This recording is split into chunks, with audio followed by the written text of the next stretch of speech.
Hello दोस्तों, तो आज हम पढ़ने वाले हैं डेफिनेशंस। तो हम आज 4 डेफिनेशंस पढ़ने वाले हैं और बेसिक कंसेप्ट हमारा क्लियर करेंगे। तो 4 डेफिनेशंस तो आप नाम लिख लीजिए उनका। फर्स्ट वन है सेंट्रीपिटल फोर्स, सेकंड वन है acceleration due to gravity, third one है डिफाइन फ्री फॉल यानी फ्री फॉल, और फोर्थ वन है एस्केप वेलोसिटी। तो हम शुरू से देखेंगे कि वो चारों इसमें होता क्या है मीनिंग। तो सबसे पहले सेंट्रीपिटल फोर्स। तो यहाँ पे लिखा है in the uniform circular motion of a body the force acting on the body is directed toward the centre of the circle. This force is called centripetal force. मतलब क्या है इसका? यूनिफॉर्म सर्कुलर मोशन मतलब कोई भी body same speed से same interval of time में क्या करेगी, इक्वल डिस्टेंस ट्रैवल करके सर्कुलर में फिरेगी, किसी भी एक एक्सिस के अराउंड में वो घूमेगी, तो उसको कहेंगे हम यूनिफॉर्म सर्कुलर मोशन बोलेंगे। Uniform circular motion of a body the force acting on the body is directed toward the centre of the circle. मतलब जैसे देखो, अगर आपने कभी पत्थर को अगर घुमाया होगा हाथ में लेके उसको रस्सी बांध के, तो वो कभी ऐसे छूटता नहीं जब तक आप छोड़ेंगे नहीं। तो उस पत्थर को क्या होते रहता है कि अपने हाथ के ऊपर एक फोर्स एक्टिंग होते रहता है, जिसके कारण वो सर्कुलर में घूमता है, वो छोड़ के नहीं जाता। जैसे कि बीच में अगर अगर प्लैनेट है, जैसे प्लैनेट है और सैटेलाइट्स है, तो सैटेलाइट्स क्या करते हैं, प्लैनेट्स के अराउंड में घूमते हैं। जैसे अपने सब प्लैनेट यानी अर्थ हो गया और उसके अराउंड में क्या घूम रहा है, जैसे मून घूम रहा है, तो मून जो सर्कुलर ऑर्बिट में घूम रहा है, तो मून तो छोड़ के जाता नहीं है, वैसे घूमते रहता है। तो इसका मतलब क्या है कि उस मून की कुछ मून को खींचने वाला कोई ना कोई फोर्स है जो अर्थ की तरफ खींच रहा है, यानी सेंटर की तरफ आ रहा है वो। यानी हमको समझना है कि कोई सेंटर की तरफ अगर फोर्स एक्ट होता है, मतलब force directed toward the centre of the circle, तो उसको हम बोलेंगे सेंट्रिपिटल फोर्स। समझ में आ गया आपको? तो चलो, तो इस तरह से आप डिफाइन कर लेना। और अब सेकंड वाला डेफिनेशन, सेकंड वाला है हमारा acceleration due to gravity. The acceleration produce in a body due to gravitational force of the earth is called the acceleration due to gravity. चलो, तो इसको समझना बहुत आसान है। तो सिंपल सी बात है, सबसे पहले आपको एक्सेलरेशन पता होना बहुत ज़रूरी है। एक्सेलरेशन का मीनिंग होता है कि अगर कोई भी बॉडी की स्पीड यानी वेलोसिटी अगर चेंज हो रही है। चेंज हो रही का मतलब क्या? जैसे बाइक ले लेते, समझ लो अगर हमने स्टार्ट किया और उसकी स्पीड बढ़ा दी तो स्पीड तो बढ़ गई। जैसे कि अगर कहीं रुकना है तो हम धीरे धीरे क्या करेंगे, ब्रेक लगाएंगे, तो स्पीड कम हो गई। तो स्पीड बढ़ना, कम होना, ये सब एक्सेलरेशन है। स्पीड बढ़ रही मतलब पॉजिटिव एक्सेलरेशन बोलेंगे, स्पीड कम हो गई मतलब नेगेटिव एक्सेलरेशन बोलेंगे। लेकिन जो भी चेंज इन वेलोसिटी जो भी होगा वही हमारे लिए एक्सेलरेशन रहेगा।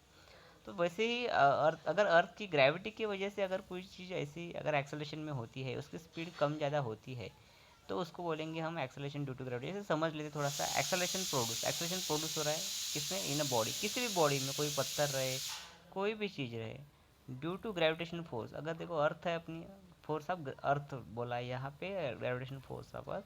तो अर्थ की ग्रेविटेशन फोर्स की वजह से क्या होगा, बॉडी अगर हमने ऊपर से छोड़ दी तो वो जोर से आएगी, उसकी स्पीड क्या हो जाएगी, नीचे आते आते बढ़ जाएगी। और समझ लो आपने अगर किसी पत्थर को अगर ऊपर फेंक दिया तो क्या हो जाते रहेगा कि आसमान नहीं जाएगा, वो क्या हो जाएगा, धीरे धीरे जाके उसकी स्पीड कम हो जाएगी और वो रुक जाएगा और फिर से रिटर्न उसी और से स्पीड से आ जाएगा। इसका मतलब क्या हो रहा है कि उसकी स्पीड में ऊपर जाते समय उसकी स्पीड कम हो रही है, जिससे नीचे आता है उसकी स्पीड बढ़ रही है, मतलब उसका एक्सेलरेशन प्रोड्यूस हो रहा है ना, मतलब चेंज इन वेलोसिटी हो रही है। तो वही जो एक्सेलरेशन जो प्रोड्यूस हो रहा है उस बॉडी के अंदर due to gravitation force of the earth, ये अर्थ की ग्रेविटेशन फोर्स की वजह से हो रहा है, उसको बोलेंगे एक्सेलरेशन ड्यू टू ग्रेविटी। इस तरह से डिफाइन करना और लिख लेना, the acceleration produce in a body due to gravitation force of the earth is called acceleration due to gravity. और थर्ड वाला भी देखेंगे हम। थर्ड वाला ये तो बहुत ईजी है, फ्री फॉल। यानी फ्री फॉल नाम से ही समझ में आ जाता है। whenever an object moves under the influence of the force of the gravity alone बोला है, gravity alone, it is said to be falling freely, यानी फ्री फॉल बोल सकते हो। जैसे आपको अगर पेड़ में अगर समर सीजन रहता है, समर सीजन में क्या होता है, पेड़ों पर मैंगो आ जाते हो, तो मैंगो हवा आ गई या किसी ने पत्थर मार के अगर उसको गिराया तो वो गिर जाते हैं। लेकिन कभी कभी क्या होता है, वो अपने आप भी गिर जाते हैं, यानी फ्री फॉल हो गया ना, वो किसी ने थोड़ी गिराया, वो अपने आप गिर गया। लेकिन गिरा तो क्या आसमान में ऊपर चला गया? नहीं, वो कहाँ जाएगा, वो नीचे आएगा। तो किसकी वजह से वो नीचे आया? तो ये किसी ना किसी के प्रभाव की वजह से आया। यानी किसके प्रभाव के लिए वजह से, लेकिन अर्थ के प्रभाव की वजह से, अर्थ के फोर्स ऑफ ग्रेविटी, उसकी वजह से वो प्रभाव, यानी प्रभाव के लिए यहाँ पे वर्ड है इन्फ्लुएंस। इन्फ्लुएंस का मतलब होता है प्रभाव, यानी whenever an object moves under the influence of the force of gravity alone, it is said to be falling freely. Whenever an object moves under the influence of force of gravity, object move हो रहा है influence of force of the gravity. जब gravity की वजह से क्या हो जाएगा, जब कोई चीज़ अपने आप में नीचे आ जाएगी, influence of the force of gravity, तो समझ लेना उसको कहेंगे हम फ्री फॉल। ठीक है, तो सिंपल बात है, किसी ने नहीं गिरा है, वो अपने आप गिर गया, मतलब force of gravity alone, object move हो गया, उसको बोलेंगे फ्री फॉल। अब फोर्थ वाला हम पढ़ेंगे, फोर्थ वाला हमारे लिए क्या है, तो फोर्थ वाला है हमारे लिए है एस्केप वेलोसिटी। ये भी बहुत ईजी है, कुछ डिफ़िकल्टी नहीं है। जैसे एस्केप में नाम से समझ में आ जाता है हमको कि एस्केप मतलब क्या होता है। जैसे किसी को अगर पुलिस ने अगर थीप को अगर कैच कर लिया, तो कुछ दिनों बाद क्या होता है, वो एस्केप, एस्केप मतलब छूट जाना। लेकिन हमारे लिए यहाँ ग्रेविटी से रिलेटेड है, तो थोड़ा पढ़ लेते हैं पहले हम लोग। When a body is thrown vertically upward from the surface of the अर्थ, मतलब किसी भी बॉडी को हमने क्या कर दिया, अर्थ की सरफेस से ऊपर की तरफ फेंक दिया।